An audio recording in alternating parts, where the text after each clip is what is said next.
Chose promis, chose due. Cette fois-ci, on va parler du Ballon d'Or, hein. Et si j'avais évoqué dans la dernière vidéo, si j'avais parlé de la liste des 30 nominés au Ballon d'Or et notamment des 5 favoris, cette fois-ci, on est là pour parler des grands absents de cette liste des 30 nominés pour le Ballon d'Or. Et il y a des gros absents quand même, hein. Et j'ai eu du mal à faire des choix, mais j'en ai choisi 5, même j'en aurais pu choisir plus. Et il y a 5 grandes absences de ces grands joueurs qui auraient dû y être. Qui auraient pu, voire dû y être, hein. On peut dire ça comme ça. Sans plus attendre, c'est parti. Tout d'abord, comme vous l'avez sans doute remarqué, hein, Messi et Neymar sont les principaux grands absents de cette liste des 30 nominés au Ballon d'Or. Et moi, pour Messi, même si sa première saison était compliquée, avec le Paris Saint-Germain était un peu compliqué, hein, là, il a quand même fait une superbe fin de saison avec le Paris Saint-Germain, même si la mayonnaise a pris un peu trop tard. Je le reconnais, moi-même en tant que supporter parisien.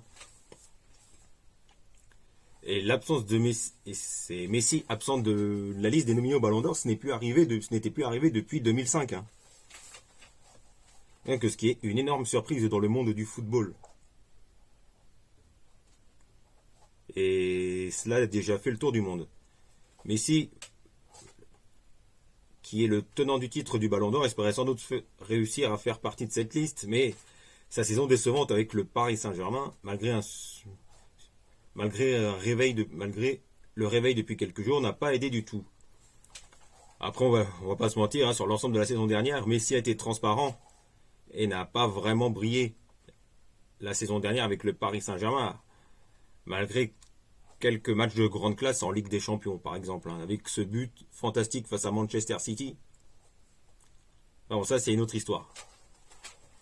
Même Messi est bien loin de ces années-lumière, de ces grandes années au Barça, où il enchaînait 40 à 50 buts par saison. En Liga, je parle. Pas toute compétition confondue, je parle bien en Liga espagnole. Mais là, c'est la saison dernière avec le Paris Saint-Germain, Messi, c'est 6 buts en Ligue 1. Et donc, il reste à ses années-lumière standard. Et son absence aurait pu être logique, mais moi, je ne suis pas forcément d'accord, puisqu'il y a des noms présents dans la liste des 30 nominés au Ballon d'Or qui posent question, car certains joueurs n'ont pas gagné de titre en fin de saison dernière. Donc, certaines présences posent quand même un peu question. Et Messi, je pense qu'il aurait quand même eu sa place. Je dirais aurait dû avoir sa place dans les 30. Ouais, moi je m'y perds un peu. Hein. Ensuite, autre absence, je dirais celle-là quand même plus ou moins logique. Et pourtant, je suis supporter parisien, c'est l'absence de son coéquipier Neymar. Le Brésilien aurait dû être un prétendant au Ballon d'Or chaque saison, mais le problème c'est que déjà au Barça, même si le trio MSN a fait forte impression, hein, qui a été excellent, Neymar s'est resté quand même longtemps dans l'ombre de Messi au Barça. Et même depuis que Neymar est au Paris Saint-Germain, depuis 5 ans maintenant, ces saisons, même s'il fait des bonnes saisons, ça reste quand même très irrégulier. Ça reste quand même pas toujours régulier, hein, que ce soit en championnat ou en Ligue des Champions. Surtout que Neymar est souvent blessé au mauvais moment, hein, notamment au moment où approchait chaque grand rendez-vous de la Ligue des Champions en huitième de finale. À chaque fois, Neymar était tout le temps blessé. Donc on va pas se mentir, hein, c'est quand même irrégulier. Hein. Et la saison dernière, Neymar a été trop irrégulier même, hein, pour pouvoir prétendre à une place dans les 30. Et c'est dommage car c'est un symbole, car on sait qu'il sait montrer son talent, son statut et son potentiel.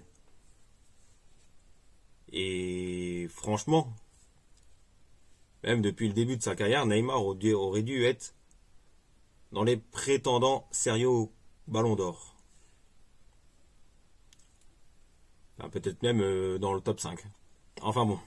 Sinon, il y a des autres absences. Autre absence, c'est celle de Toni Kroos. Et ça, l'absence de Toni Kroos, je ne comprends pas du tout, hein, car il a fait de la résistance toute la saison. Hein, que Toni Kroos, il a quoi, 32, 33 ans.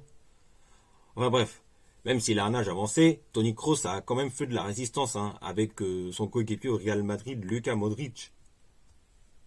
Et pour moi, Toni Kroos aurait dû y être dans la liste des 30, hein, tant il a contribué au succès du Real Madrid cette saison en remportant le doublé Liga, Ligue des Champions.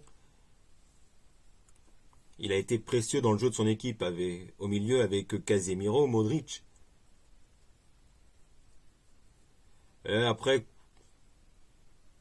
le problème, c'est qu'il a peut-être été plus ou moins été dans l'ombre de Luka Modric la saison dernière, hein, car Luka Modric, lui aussi a fait de la résistance, hein, qui a fait une superbe saison avec le Real Madrid la saison dernière. Hein.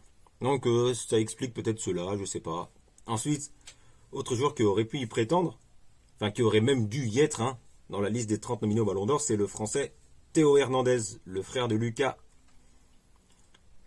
Car Théo Hernandez, le Français du Milan AC, a été une des grandes révélations de cette saison, aussi bien en équipe de France, avec qui il a remporté la Ligue des Nations, en ayant contribué au titre, et aussi il a fait une superbe saison avec le Milan AC, où il a été un des hommes importants du succès des Italiens du Milan AC, qui ont regagné le titre de champion d'Italie la saison dernière, après des années de galère quand même. Hein.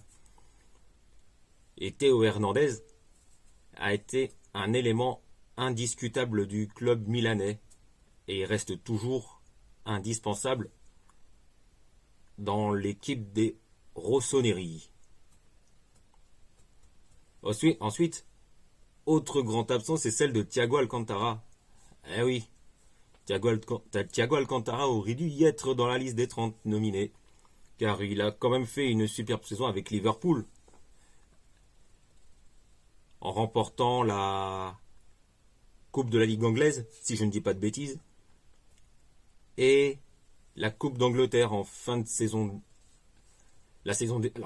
dernière, et a été finaliste de la Ligue des Champions toujours avec Liverpool face au Real Madrid. Et Thiago Alcantara, ça a été un des leaders de cette équipe de Liverpool au milieu de terrain, avec Fabinho, avec Henderson, car le trio de milieu de terrain, Fabinho, Henderson, Thiago, ça a été un des gros points forts de la superbe saison de Liverpool. Il n'y a aucun doute là-dessus.